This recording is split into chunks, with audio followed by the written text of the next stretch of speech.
Welcome to Conversations with Pastor Charlie, a series of candid, insightful discussions offering a godly perspective on current events, interviews with people from all walks of life, and other topics the Lord places on Pastor Charlie's heart.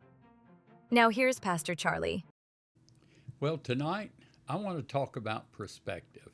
Now, I'll be talking about the scriptures that are found in Genesis chapter 50, verses 15 through 26, and I'll be reading out of the New Living Translation. Well, verse 15 says, "But now that their father was dead, Joseph's brothers became fearful. Now Joseph will show his anger and pay us back for all the wrong we did to him," they said. Now, notice their reaction. Joseph's brothers seemed more concerned about themselves than about the loss of their father. We don't see grief, only fear of consequences. Verses 16 and 17 continue, and they say, "So they sent this message to Joseph. Before your father died, he instructed us to say to you, 'Please forgive your brothers for the great wrong they did to you, for their sin in treating you so cruelly. So we, the servants of the God of your father, beg you to forgive our sin.' When Joseph received the message, he broke down and wept." While his brothers were ruled by fear, Joseph was moved to tears. They didn't even go to him personally. They sent word. But Joseph was an extraordinary man. And do you know the difference between ordinary and extraordinary? It's just a little extra. Think about it. Now, even after being betrayed by his brothers, his family, Joseph understood that his hardships fit into God's greater plan. His refusal to let bitterness take root opened the door for God to use him to save not only Egypt, but also Israel. So listen to verses 18 and 19. "Then his brothers came and threw themselves down before Joseph. 'Look, we are your slaves,' they said. But Joseph replied, 'Don't be afraid of me. Am I God that can punish you?' His brothers spoke slavery over themselves, and that's what they ended up being. But Joseph spoke life. He chose to see things differently. Now, verses 20 and 21 give us Joseph's perspective. "You intended to harm me, but God intended it for all good. He brought me to this position so I could save the lives of many people. No, don't be afraid. I will continue to take care of you and your children."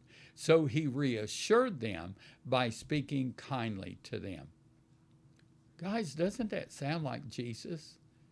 He was betrayed, abused, crucified, and yet the result was salvation for all who believe. Now, verses 22 and 23 gives us a glimpse of how it turned out for Joseph.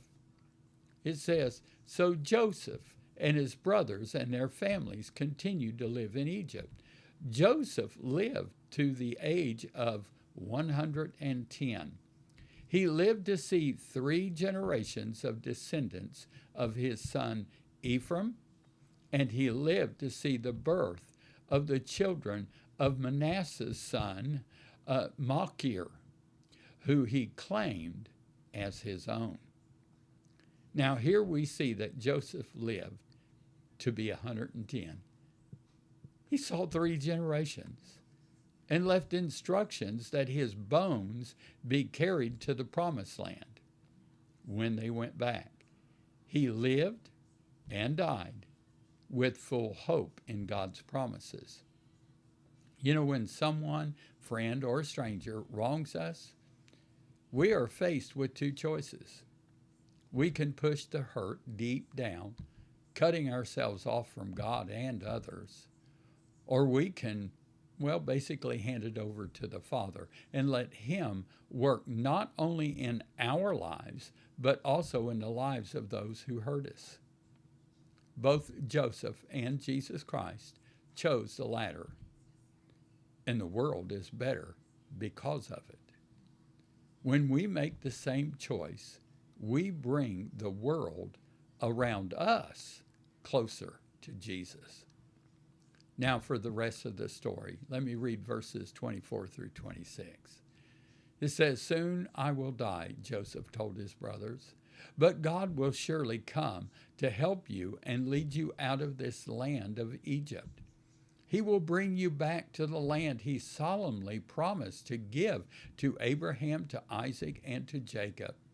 Then Joseph made the sons of Israel swear an oath, and he said, "When God comes to help you and lead you back, you must take my bones with you." So Joseph died at the age of 110.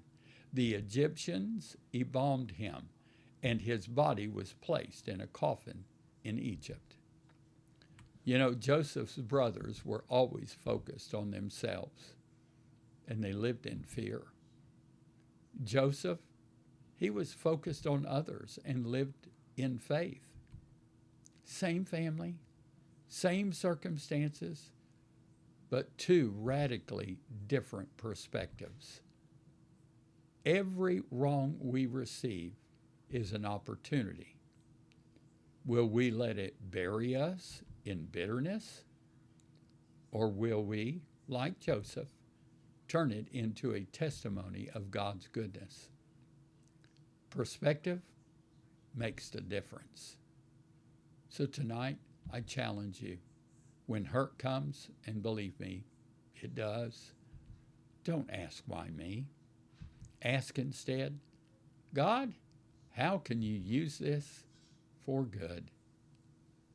That's when ordinary lives become extraordinary witnesses of Jesus Christ. Good night. Jesus is coming soon. Are you ready to meet Him face to face? Are your family and friends ready to meet Him face to face? Please be ready. Then help others get ready. God bless.